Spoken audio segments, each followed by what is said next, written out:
देवरी क्षेत्र में पिछले दिनों अतिवृष्टि से खरीफ सीजन की फसलों को भारी नुकसान, कम मुआवजा देने एवं डीएपी और यूरिया खाद संकट सहित 12 सूत्रीय मांगों को लेकर कांग्रेस ने पुलिस चौकी प्रांगण में पूर्व मंत्री हर्ष यादव के नेतृत्व में किसानों के साथ रैली निकाली एवं मुख्य सड़क पर प्रदेश सरकार के खिलाफ नारेबाजी करते हुए प्रदर्शन किया एवं वक्ताओं ने नुक्कड़ सभा में प्रदेश की भाजपा सरकार पर तीखे प्रहार किए।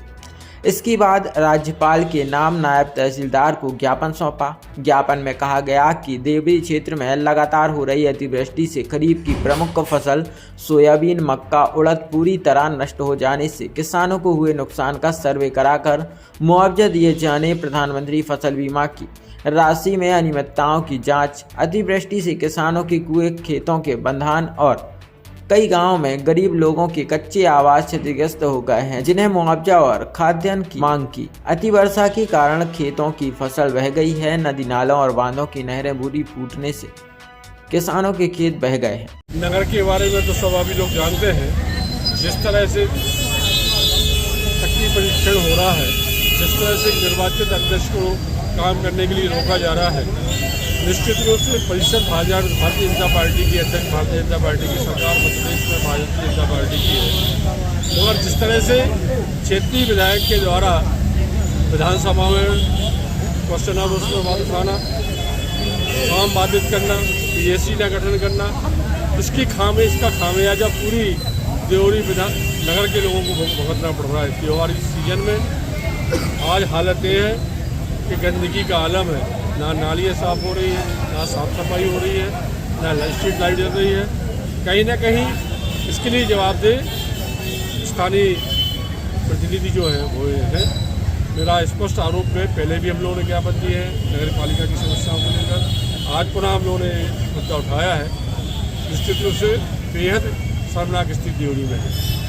फसलें पूरी तरह नष्ट हो चुकी हैं, चाहे वो मक्का की फसल हो, चाहे धान की हो, चाहे सोयाबीन की हो, 100% फसलें नष्ट हो चुकी हैं। और स्थानीय प्रशासन से लेकर प्रदेश सरकार के द्वारा अभी तक कोई निर्देश नहीं दिए गए। आज मांग पत्र के माध्यम से हम लोगों ने मांग एक ही है कि सर्वे के आदेश बगैर सर्वे के मुआवजा दिया जाए, बीमा की राशि दी जाए। जो पूर्व वर्ष में बीमा की राशि बांटी गई है उससे हमारे किसानों को वंचित रखा गया है, वो राशि हमें मिले। और खासतौर से क्षतिग्रस्त सड़कों की जो बात हो रही है, गड्ढे युक्त सड़क है, सड़क तो है ही नहीं, गड्ढे ही गड्ढे हैं।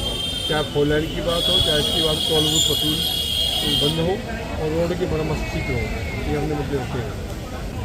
बड़ा हंसी आती है जो जवाबदेह पदों पर जो लोग हैं, यदि वो आजू बाजू में पूछे और आजू बाजू में पूछ के कृषि विभाग की बात करें, कोई ये कहे कहीं वो कहे, निश्चित रूप से जवाबदेह अधिकारी के पास जवाब ही नहीं है।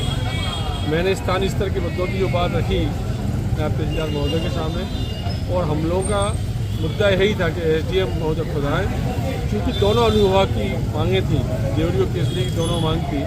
एक नायब तहसीलदार का नायब तहसीलदार कितना जवाब देगा, अनुविभाग की जानकारी अनुविभाग के अधिकारी दे सकता है। और दुर्भाग्य सरकार का और व्यवस्था का कुछ भी चल रहा है।